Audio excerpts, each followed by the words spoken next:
On behalf of the American College of Greece, I would like to welcome you to this event, which is co-organized by the Institute of Global Affairs and Europe Direct ELIAMEP.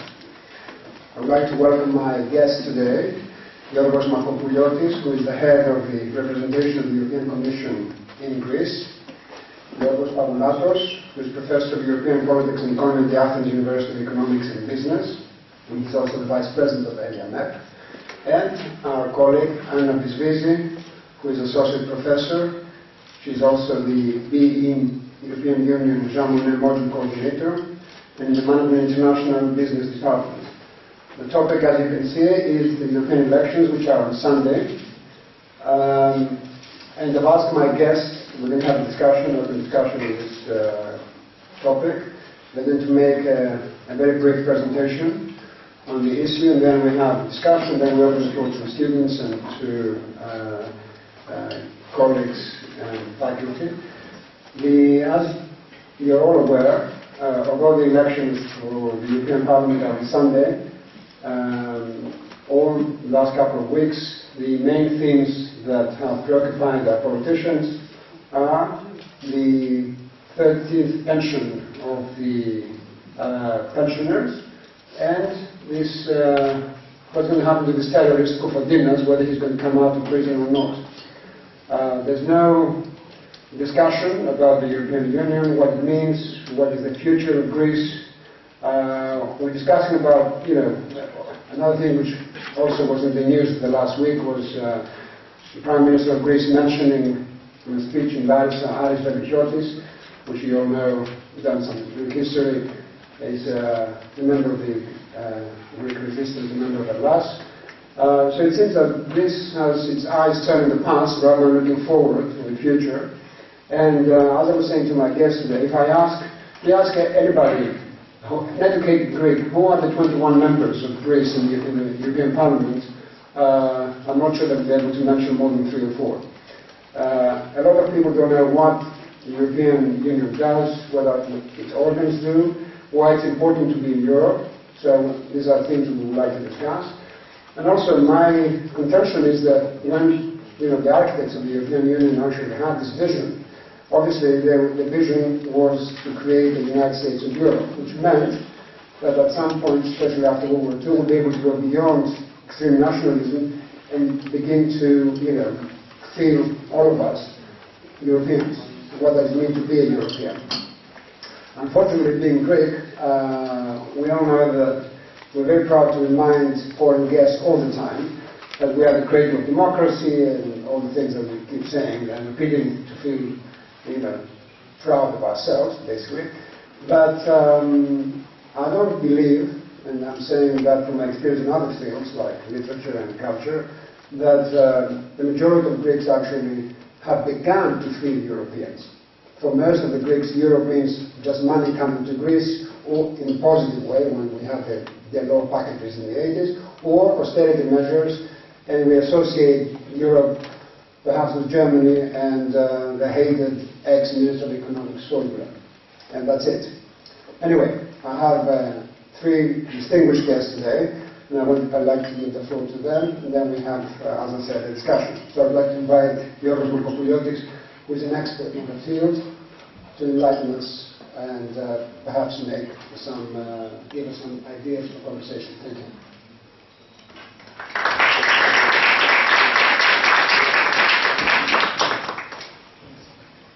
Good afternoon, everybody. Many thanks for the invitation and for the opportunity to have a chat, probably, and I hope that you will take the opportunity. I do being challenged and I reply on the whole, so I think it's an opportunity for you to use that attribute that I have. Why have I been invited? The chairman was very gallant in saying that I'm an expert in European affairs. I wouldn't say. I think there are more other people who are possibly more expert than me. But the truth of the matter is that I have been in the game, the European game, for the past 32.5 years, in various capacities, but mostly working for the, working exclusively for the European Commission in various positions. I'll I'll take about 7, 8, maybe 9 minutes to try and condense as much as I can what I want to tell you. I would speak from the point of view of the European Commission, which you probably have heard before, and the European Commission is effectively the European government. Yeah? It's a funny European government because it's the government that proposes. It's the only thing, the only instrument, the only institution that the European Union has, which has other institutions. It has the Parliament, it has the Council of Ministers. The Council of Ministers are your ministers, the people that are elected at the national level. But the European Commission is a driver of Europe in a way, because it is the only institution that has the right to propose legislation. Nobody else can do that. All these things that make your life better, or sometimes worse, perhaps. I don't know. You're here to tell me.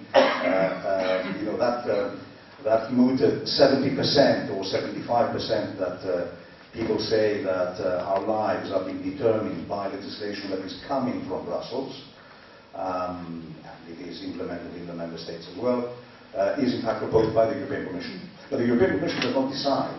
The Commission proposes, and he who decides is the European Parliament and the European Council, i.e.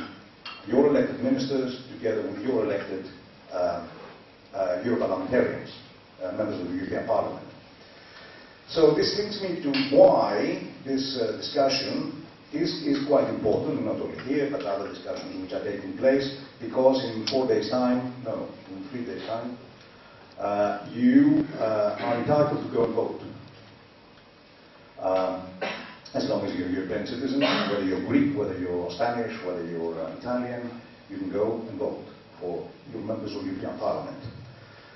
It is true that not everybody knows the names of the members of the European Parliament, but what is important to realize is that this is an election which is coming at a critical juncture. It's probably the most important election in the European Union's history, and I'll try and explain why. When my boss, my boss is somebody that you probably have heard, Jean-Claude Juncker. This is the guy that I represent here. When he took over the leadership of the European Commission, he said that there is a conceivable set of circumstances that this Commission might be what we call a last chance Commission. Is he a magician? Did he see a crystal ball?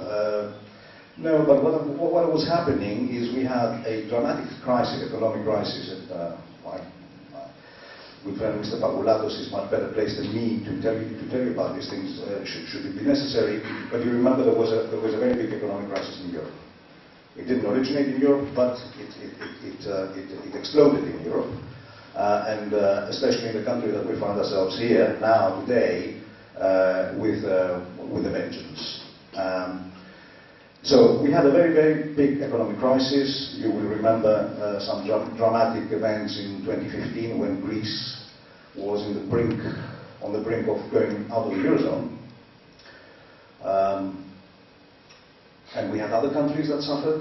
We had Portugal, we had Spain, we had Ireland, we had Spain, we had Cyprus, which is the country that I was stationed before I came to Athens for the second time. One thing that I want to say before I talk about the other crises that fell on this European Commission, because it was a period of polycrisis, as it's Greek word. Things are, where do we stand today? Things are better, much better.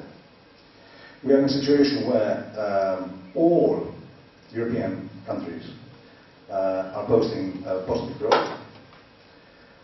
All European countries have pretty good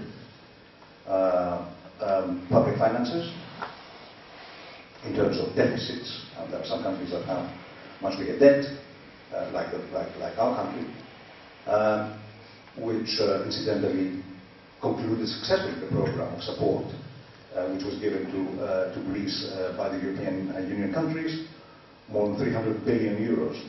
It's quite a lot of money. in loans, and to dispel certain myths that all this money was given by our friends the Germans so that they make money out of giving money to Greece. The answer is no.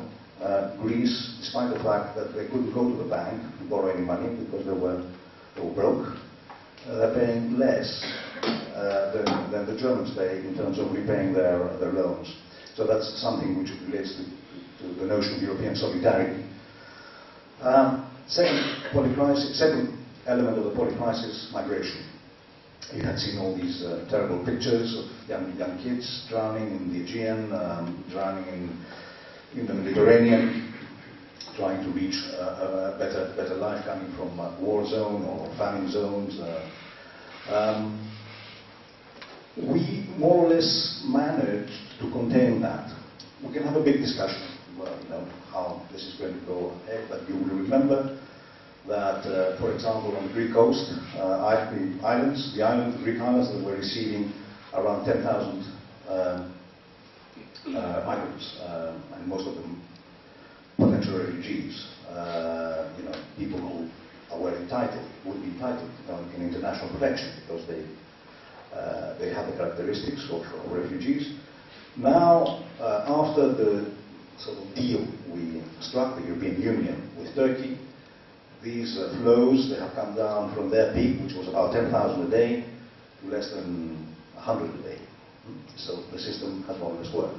Big discussion to be had, how we're going to integrate these people, which at the end of the day are not so enormously many. I mean, if you compare the size of Europe, over 500 million people, and these people are 1.5 million, you combine it with the demographic problems that Europe faces, we need these people in some respects. I think you can see how unfair the populist forces and the easy speaking by some people who say that the problem of Europe lies in the refugee crisis. It doesn't. Brexit, another nice present in terms of crises. Our friends from the UK decided to leave the European Union. We don't like it. We respect their choice. I say we, the other 27 are united, because it's not Europe that left the United Kingdom. It is the United Kingdom that left Europe, or is leaving Europe, because they haven't left yet. Again, we can discuss, but this is an issue which has taken a lot of energy out of Europe, and a lot of discussion is still taking place. So to say all this, that the Juncker Commission had to deal, on the one hand, with a lot of crises, but at the same time, to create employment, create jobs, to promote the programs that you particularly are concerned by, and Erasmus Plus. Jobs, yes, we are in the best position the European Union has been in the last 10 years. The highest level, the highest rate of employment, the lowest level of unemployment. Not everywhere, admittedly in Greece, we still have to do our homework, there's still a lot of reforms to do, but we're doing well.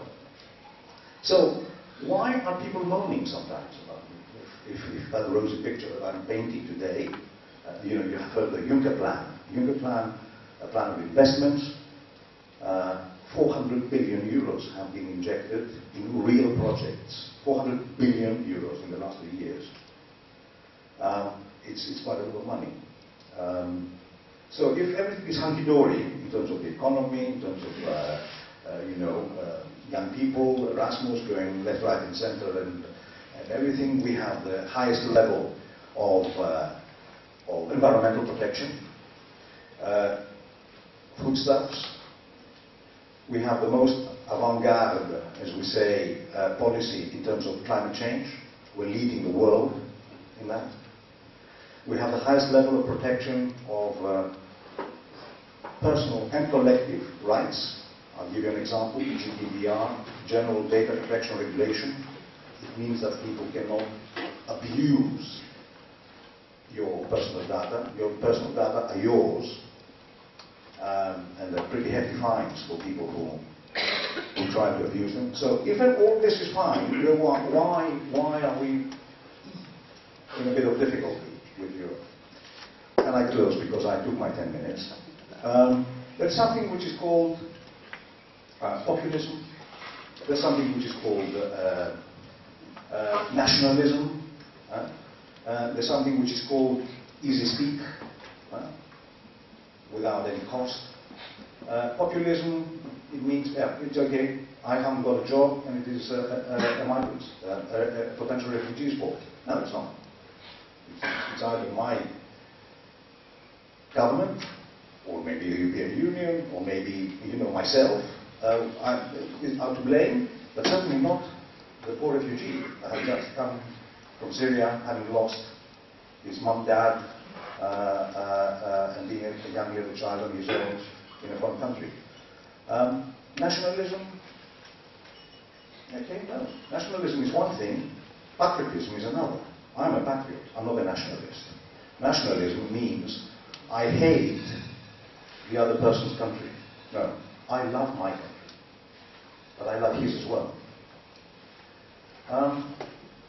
All this synthesizes a political context in which these forces, which I must say sometimes they're quite effective in terms of communication. They take a couple of words to bring down arguments that people from the European Union, they need probably 5-10 minutes, if not some hours to explain. Because the European Union is complex. It is a voluntary union of 28, used to be 28, it's 27 now, countries. I close with a plea for those, and I think all of you are probably concerned, or most of you, go and vote. Because it's the only way you can not dictate, but you can contribute to the Europe that you want. Because it's, sometimes I hear people, and especially young ones, say, oh, well, I'm not going to change anything, am I? This thing is going to continue like that. Well, of course it is. If you don't vote, of course it is going to continue like that. The only way that we know in modern European democracies is a ballot box. It's a little piece of paper with your preference for the leaders of the European Union. That's going to happen now in the summer. The new Juncker, the new Mrs. Mogherini, the foreign minister, the new Mr. Tusk, the president of the European Council. All these, the bosses of the European Union, are going to come out on the basis of what you're going to vote on Sunday. I close here because I don't want to take any more from Georgios' time, but I'm open for discussion. I hope that we can have a provocative discussion.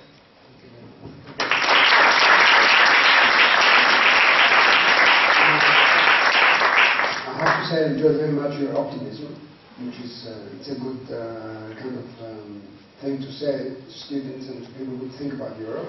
You mentioned Juncker, and I think the change in Greece is pretty evident just by the name of this man, because we voted Brexit on his plan, which was on the table, and then a few years later we invited him as a great man, and we actually honored him in the parliament.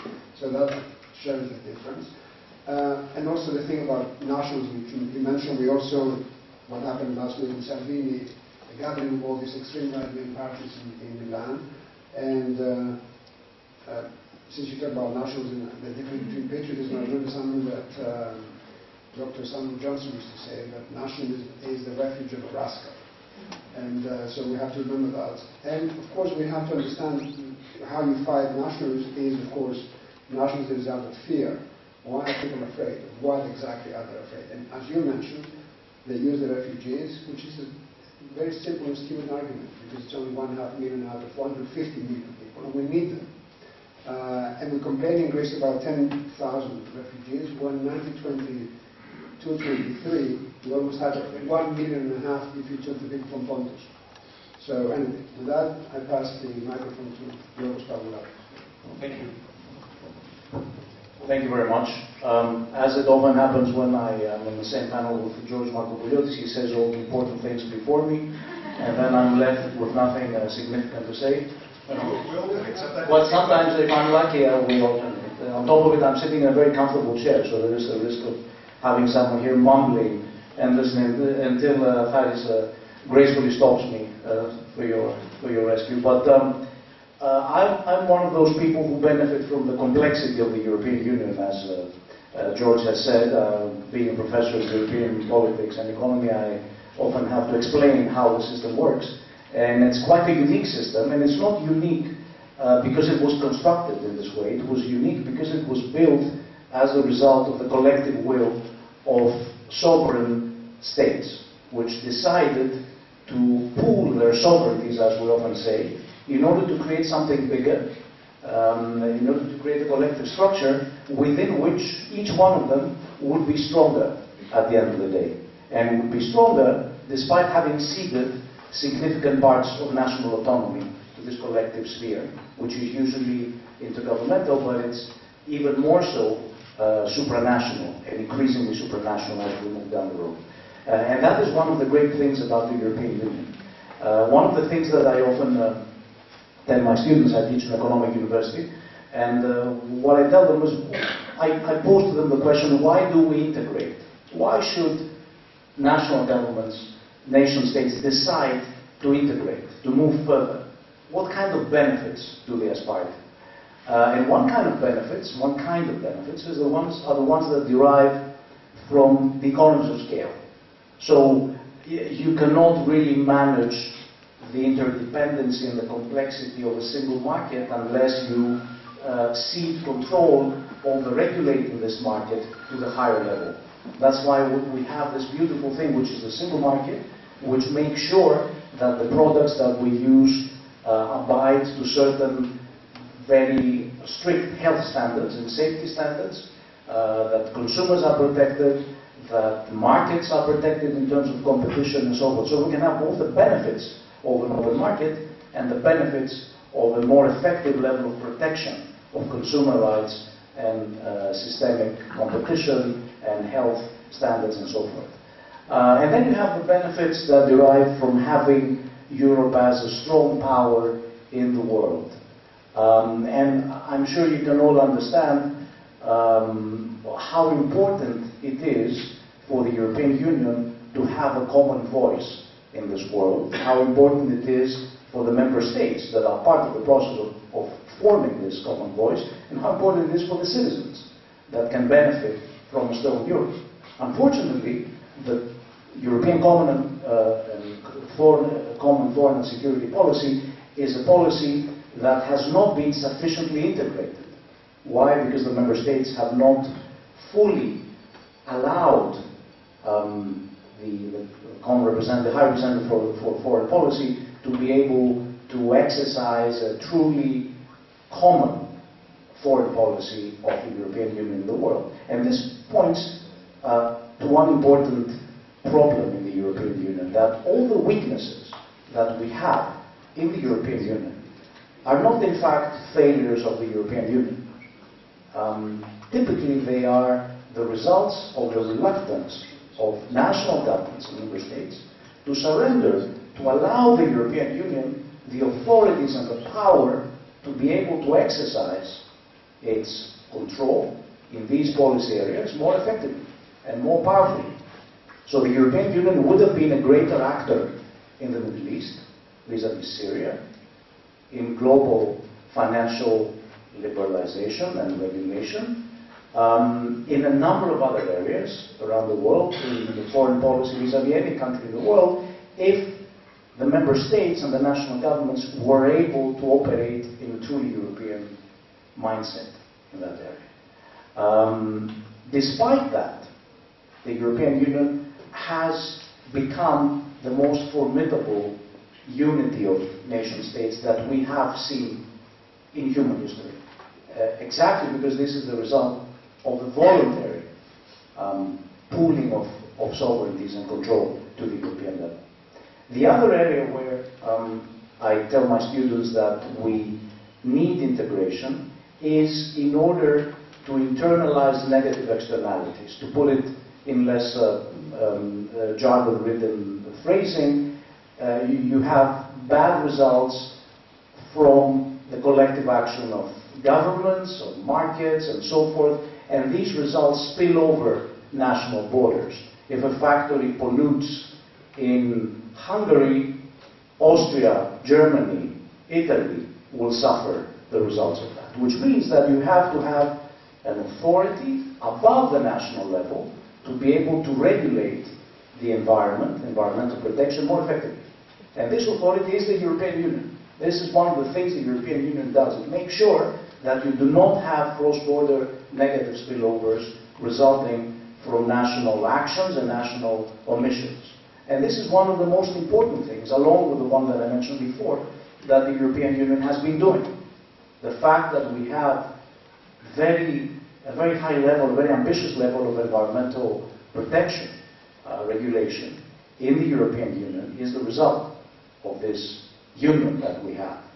The fact that we make sure that negative effects resulting from market recklessness are regulated at the European level and consumers are protected is the result of this union.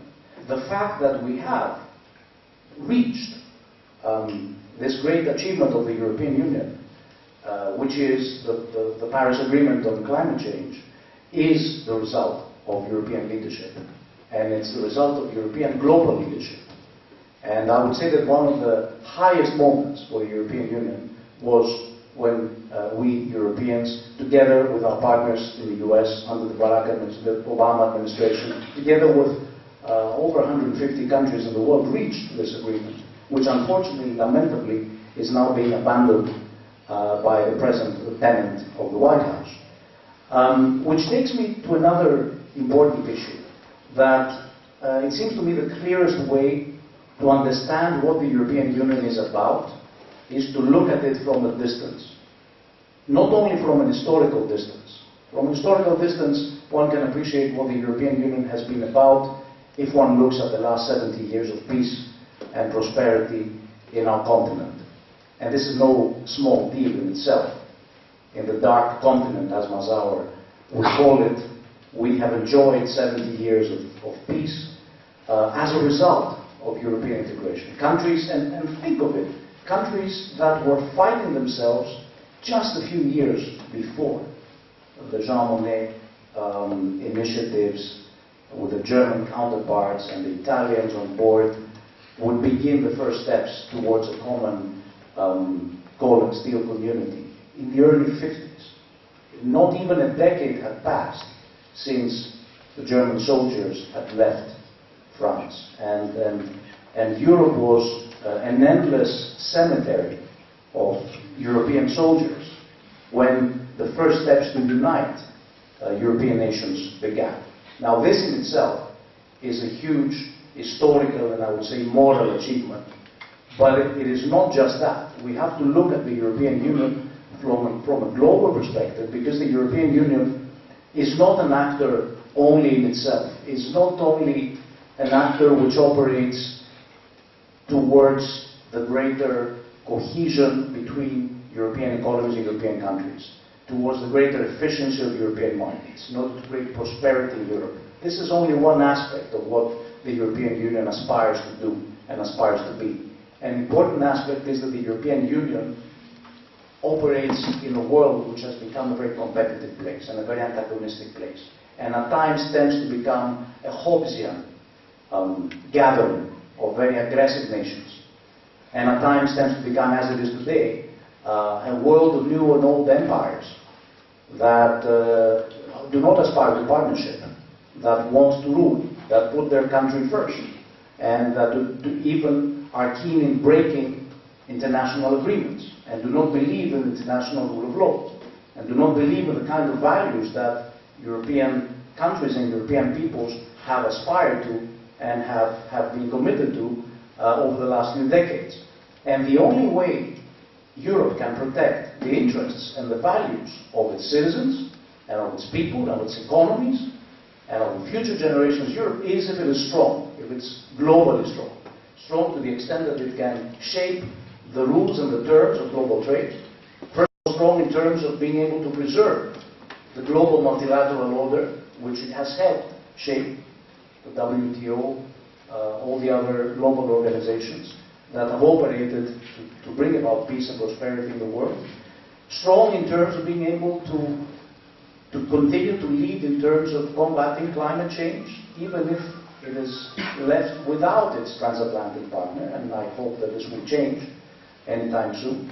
And strong in many other ways in terms of preserving security and preserving the rights, the civic rights of people. Because one of the great things that have happened to Europe over the recent period is that we now have the opportunity of knowing our enemy. And our enemies are outside, the oligarchs and the autocrats of the world, the authoritarians of the world, but they're also inside. The illiberal Democrats, as they coin themselves, the Orbáns and the Salvinis, and all these powers that meddle in our European Union in order to not to take their countries outside.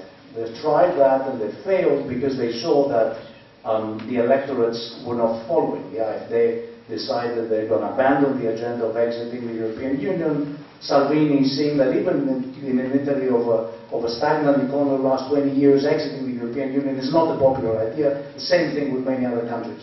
But they want to take the system from within. They want to undermine our union from within. And we have seen what happens with countries that have tried to get out. They ended up uniting the rest of the European Union and wreaking catastrophic consequences for themselves. We see the decline of a great country and a great parliamentary democracy in the UK under the forces of nationalism and populism and the recklessness that they have released. And I think that one of the good things that have resulted is that for the first time you see people demonstrating for Europe, demonstrating with the European flags and with the European anthem, and actually being willing to go, not just go out and vote, but go out and defend this European Union of common interests and common values that we have created, because they can see where the challenges come from and they can see where the enemies are. And that is one of the greatest stakes of this election, that there has to be a strong European response of the pro-European parties, that will be the majority again in the European Parliament, but a weaker majority than in the previous parliaments, vis-à-vis all this ugly grouping of nationalists and populists and friends of Mr. Bannon from the US and all the others who want the kind of Europe that will turn us into a neo-Hobbesian jungle. And we're not going to allow that, because we have achieved and we've gone very far and we don't want to go back. I don't know if I've exhausted my time. I'll be happy to continue. Thank you.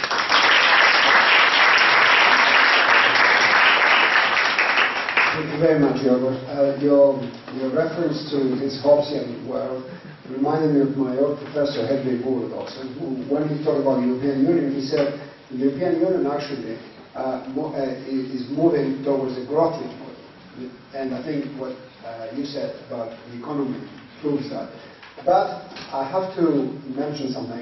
It seems to me that although you were very optimistic about the economic indices of Europe, you actually, in your talk, you did mention a drawback, which is that if we're going to, and I like the idea that we have to see the European Union in global terms, if we have the United States, China, Russia, India, etc., the drawback is that governments are not prepared to relinquish part of their powers in order to create a common foreign policy, and then I would add to that defense policy, which are very important. Because if we're going to create, at the end of the day, the United States of Europe, we need to have a common defense policy and a common foreign policy, apart from the economic field. And I think on that part, we're pretty much behind. So that's one of the challenges I have here. Okay, thank you so much. Anna Visvizi. So last but not least. Exactly, but as it frequently happens, when I'm the fourth one to speak after so many distinguished speakers, there's only a footnote that I can emphasize. And this is why I'm going to show you something to, if I can only deal with it, yes. I wanted you to see this, so that you see what the college actually does and how much in the debate we are. So this is the website of the Jean Monnet Module of the European Union. This is an American institution, but thanks to the European Union and Erasmus+, we were actually eligible for this Jean Monnet Module. It was the first one ever brought to this college, and it is a great success. And what I would like to show you is basically what our students do, and this is exactly how we've been preparing for the elections and also for making our students EU citizens. So we have so-called B-in-EU ambassadors. Several of them are here in this room, and these are students that are particularly interested and committed and helping me enormously in implementing this program. And if you just have the time to go to the website, you can see what the European Union means to them, and you will see that for many of them it has been an eye-opener. So myself, I take huge pride in it. But what I would like you to see is that it's not only about simply talking, it's also about doing research. So our students have been directly involved in researching what's the role of cohesion policy. So I think Destina is in here. Destina is reading about AUEB. We've got our students writing about GDPR and publishing in really prestigious outlets. So the idea behind this program comes exactly from the realization of the points that the previous speaker have made. The idea is that the young generation is not necessarily aware of what the European Union is. Young people may not necessarily remember what the horrors of war were. Young people may not necessarily understand what kind of freedom the European Union implies. And it's our obligation, and this is why we do it, to introduce them and reintroduce them to this. And I think we stop here, and hopefully we'll have a nice conversation. I'll return to the initial slide so that you see what we're talking about. However, I would very much encourage you to visit our site and see if and how you would like to be involved. So.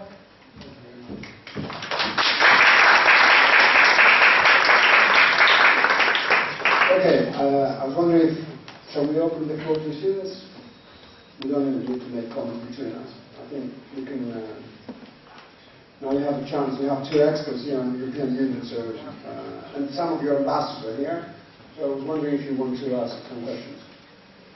Do we have a microphone here? Identify yourselves when you ask the question. Thank you very much. Thank you for your insightful speeches. My name is Markopouliotis.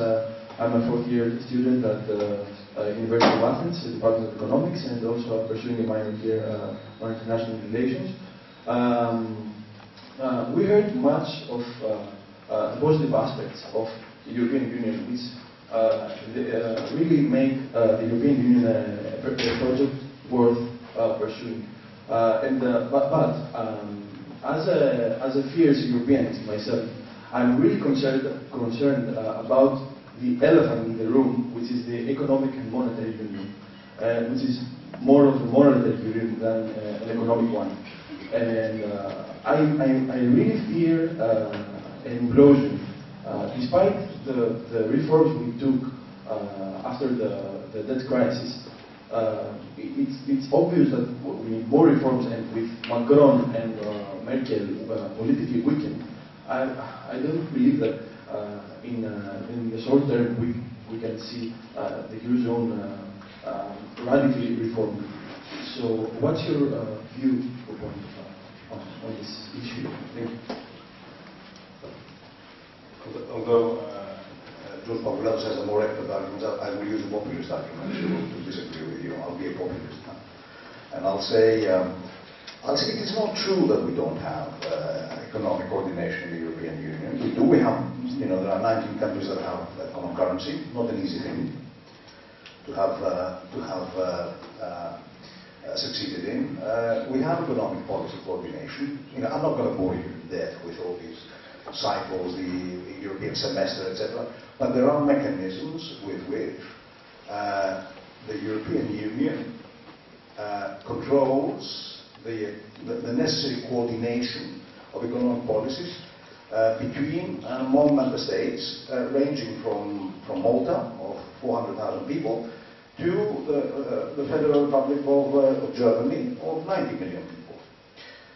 The populist thing, which is not really populist, is that you will have heard the name Michel Barnier. Michel Barnier is the negotiator. He's a guy who has concocted the deal of the United Kingdom leaving the European Union, several hundred pages, a gigantic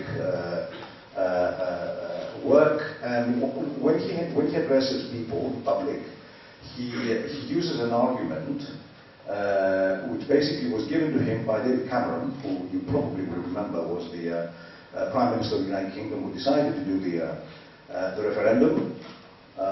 But basically they did a referendum after saying for about 40 years that the worst thing that has ever happened to humanity is the European Union.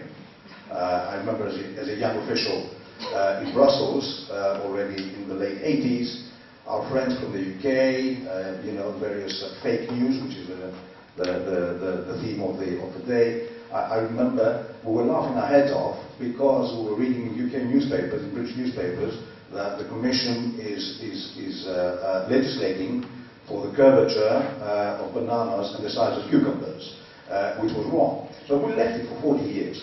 Then we have a quick referendum by which people who had been bombarded and poisoned for 40 years with fake news and lies, they need to say, okay, let's, and of course they didn't.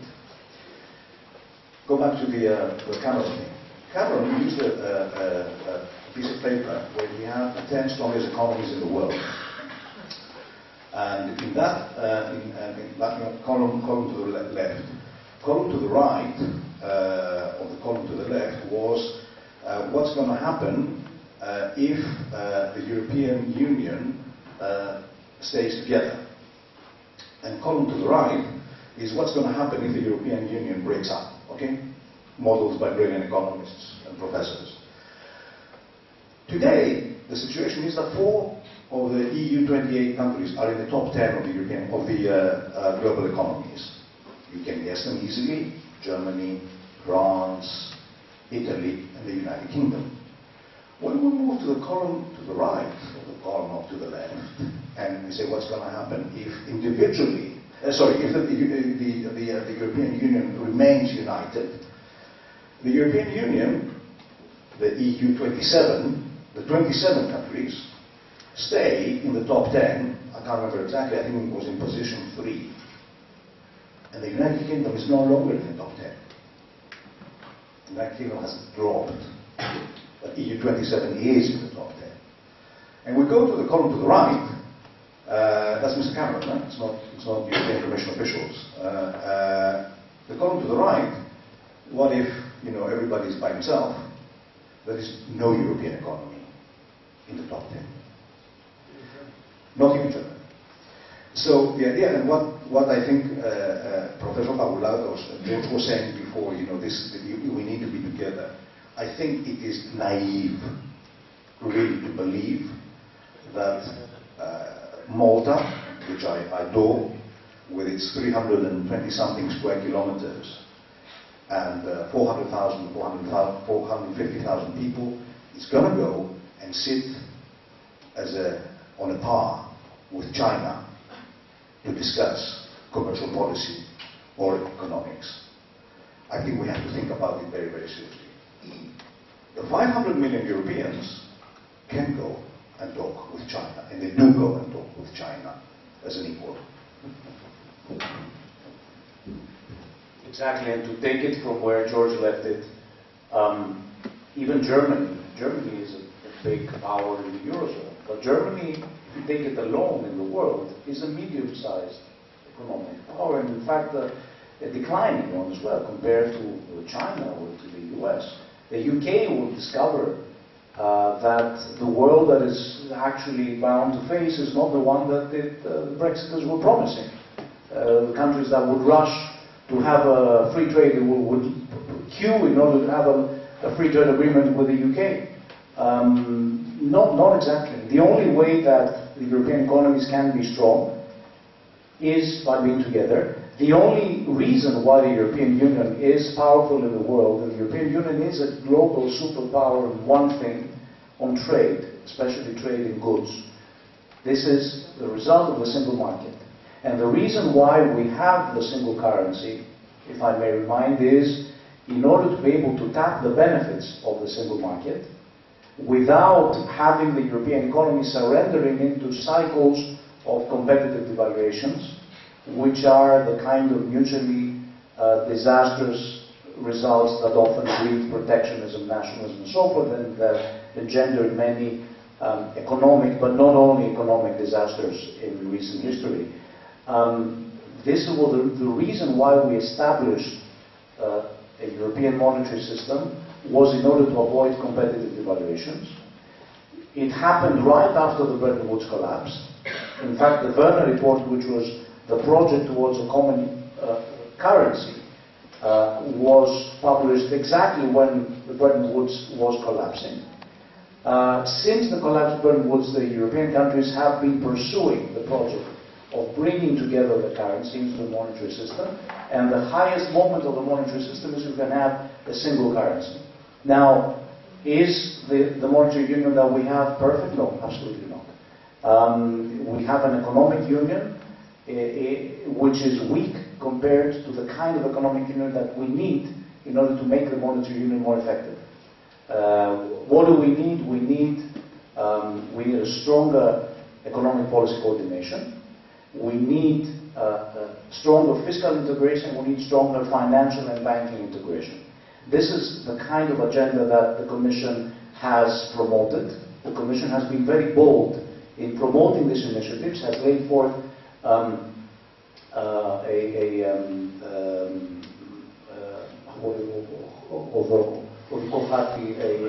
roadmap, very detailed on what needs to be done. Only for this roadmap to reach the European Council and be rejected by a bloc of member states which do not wish to pursue further risk sharing. The term for that is risk sharing. Risk sharing can allow for risk reduction. The risks that result from being in an economy, in a Eurozone economy where you cannot control monetary policy at the national level, and your fiscal policy operates under a certain rule framework, these risks can be offset through greater integration of the fiscal and the banking area. I'm not going into detail of what these areas are. It is a problem that there is a bloc of countries that are blocking this effort. The recent name is the Neo-Hansa League, a number of member states that are led by the government in the Netherlands and a few others as well, who have blocked the joint initiative of the Merkel and Macron government towards pursuing certain aspects of a fiscal and banking union. Is this the final, is this the end? Absolutely not. The process of federalization and the process of unification inside the euro is a process that will be going on for a long time. Over the last decade, through crisis, we have seen very important integration happening. Things that were inconceivable 20 years ago happened as a result of the crisis. The crisis precipitated and accelerated integration inside the Eurozone. Are they enough? No, they're not enough. We have to stick together, and the process of unification inside the Eurozone is often a process that results from crises. The Eurozone has proved much more resilient to crisis. It is important, as George said, that the Eurozone now is at the level of employment that it had before the crisis, at an average of below 8%. All the peripheral economies that were bailed out or subject to crisis now are growing very strongly since 2015, some of them since 2014. The unemployment in Ireland, Portugal, and even Cyprus is between 5.5 and 7.5%. It's only Spain and Greece that have high unemployment rates, and in our country there is a strong national responsibility for that, without downplaying the errors that were committed at the Eurozone level. So the overall image is that the Eurozone has overcome the crisis, and has overcome the crisis by creating a legacy of important institutions and policies which will be used if needed and will be supplemented with additional policies and additional institutions. But we need to be on that road, and we need to move fast on that. Sorry for taking Anna. Thank you very much. I think the question about the euro area cuts into the flesh of the problem. And it's one of the reasons why several people doubt whether the European Union is a good thing. So thank you very much for this question. In 2012, there was a group of students from the College of Europe who arrived to Athens. And I had the pleasure of giving a lecture to them. And there were several Finnish students who were asking, so what about the euro? Will it implode? So my answer was no. So what is really confusing the whole idea about the euro area is the way it is being talked about and the way it is being explained to everyday users, that is you, myself as well. Because one of the most frequently used concepts to explain what the euro area is so-called OCA, the optimum currency area. When I ask my students what's that, they simply freeze. Well, optimum is the scariest word in the world. There is not such a thing as optimality. When the theorem was developed, the circumstances were different, and I could elaborate on it for hours. And now, the trust of the matter is, if you look at the case of Greece, what's the greatest of the advantages that Greece has just because of the fact of having the euro? Anyone? Yes? A stable banking system. One of the arguments that was employed during the years of the crisis by many German voters was, well, the Greeks are lazy, the Greeks are not spending, they are not saving, rather than they save their money in properties. The Germans, they were in a very comfortable position to say it, because the Germans have always had very stable banking system, and this is why they could save their money. The Greeks, they were deprived of it. The moment the euro was introduced, the banking system was re-established. So this is one of the greatest advantages. So if ever anyone tells you that the euro was a disaster for Greece, ask them where do they store their money and how it was in the times of drachma. Now, another aspect. When I teach my students, and we have this course, so you might also want to attend it, it's called EU Economic and Funding Policies in the International Business and Management and International Business Department School of Business. We devote entire semester to these issues. But when we discuss it, we basically ask our students the following. So, what's the connection between the euro area and having the car and driving the car? Well, they look at me as if I confused the whole thing. But when you drive a car, you have a dilemma to face. Obviously, when you drive a car, there are several risks that you are exposed to on the street. But there are also several benefits, because you can wear the high heels and go to school, because you have your bag, you can dress nicer, and so on. Of course, there's a risk, because there might be some people who are not watchful enough, and you might be, as a result, at risk. So the same happens in the euro area. At the end of the day, it's not about the optimality, but it's about the balance of microeconomic gains that you will have and macroeconomic risks. So the microeconomic gains are exactly, can I wear my high heels when going to school? Will I be on time? Can I sleep 5 minutes longer? In practical terms, it means the non-cost or reduced cost of converting currencies, transparency, etc., etc., for those who use it every day. So at the end, I'm asking my students, so would you rather not use a car because of the alleged risks, or you prefer to use the car? Right? And we can, of course, discuss the details. Now, in the European Union has been always a big debate since the moment the euro was introduced, who should be joining the euro area and who shouldn't. So there are several countries that deny it. So, for instance, there is the case of tiny Slovakia. Slovakia introduced the euro in 2009. It cost them, in face of the developments in Greece, it cost them one government collapse. But if you look at Slovakia right now, you see that they have one of the greatest car industries in Europe, because everyone wanted to invest there. So Jaguar is there, Opel is there, everyone else is there, and one of our students was telling us here, he's not here, but he's done phenomenal research on this, and it will be published soon. Had Slovakia not had the euro, the companies seeking for places to invest would be investing somewhere else.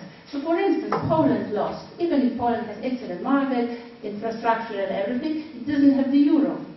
And they do not want to adopt the euro, not necessarily because they see that it's a bad thing, but because they use the euro for the domestic policy purposes. So, of course, those who are pro-European, so this is why Donald Tusk is really promoting the idea that they really want to have the euro. So no one is afraid of the euro, only those who are afraid of the political positions. Right? So I stop here and Thank you very much. I was just wondering, listening to both of you, the argument sounds so obvious. I mean, when you say, for example, who's going to talk to Malta if Malta goes and talks to the Chinese? Malta can talk to the Chinese only as part of a larger union. This argument seems very obvious to us here. Why these arguments do not actually get to the average voter? I mean, why, for example, you have all the, I mean, we spoke about nationalism and stuff like that, but, Salvini has an argument, or Le Pen has an argument. Why doesn't the counter-argument, which is so obvious to us in this room, doesn't actually get across to the voter? Why all this fear that the European Union is something that destroys? Obviously, the argument they have to use is that it's bad for the economy, apart from everything else. And the argument we've been using here is the opposite. Why is an argument which seems so obvious to us, it's not obvious to other people?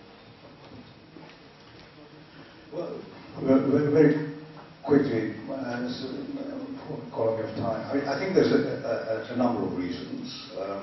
One of that is, I think that the complexity of the area of activity of the influence of the European Union on people's lives now is big. So, I mean, if you read it, some people say it's 70, 75%. If it is like that, it takes a long time, to explain to people. Secondly, and this is perhaps a little bit of the nostra or mea culpa autoflagellation thing. I mean, the European Commission, which is the primary instrument of European communication, if I can call it this way, together with the European Parliament, which has more recently gained the power that it has, we're not good at communication, or we didn't used to be good at communication, perhaps because we didn't need to communicate when the thing was being built. But it certainly is necessary today. And that is slowly happening. And this is where, what I mentioned before, the effectiveness of the populist anti-speak, as opposed to the complexity of the way we need to explain the thing. But I think also there are some other characteristics. I mean, I was thinking the other day, all these guys, well, most of these guys are young guys. The argument, we had the one that Pagoulatos deployed before, and we deployed many times, peace. It probably doesn't mean all that much to some people. But then I was thinking, I've got three sons, as I was saying before, and I was trying to teach them that if they stick their fingers in the blood, they might get electrocuted. They never did, and they didn't. Well, I don't know whether they put them, but they certainly haven't been electrocuted. I would have known that. I didn't need to explain. They didn't need to put their fingers. So I think. People can understand that peace and democracy is important. People can understand that, I use that as an example more specifically for Greece. The notion of compromise in Greece has something sinister in it, something like, if I compromise with somebody, I lose. It is not the notion of creating a win-win situation. The European Union is an extraordinary example of positive sum games, as the people who are involved in game theory would say, practically in every single possible area of activity of the European Union. Environment, food protection, social rights, equal opportunities, what have you. People, European countries compromise willingly. This is a good word. Compromise means out of no deal, I create a deal which is positive for me and positive for you. It's not easy when it's 27.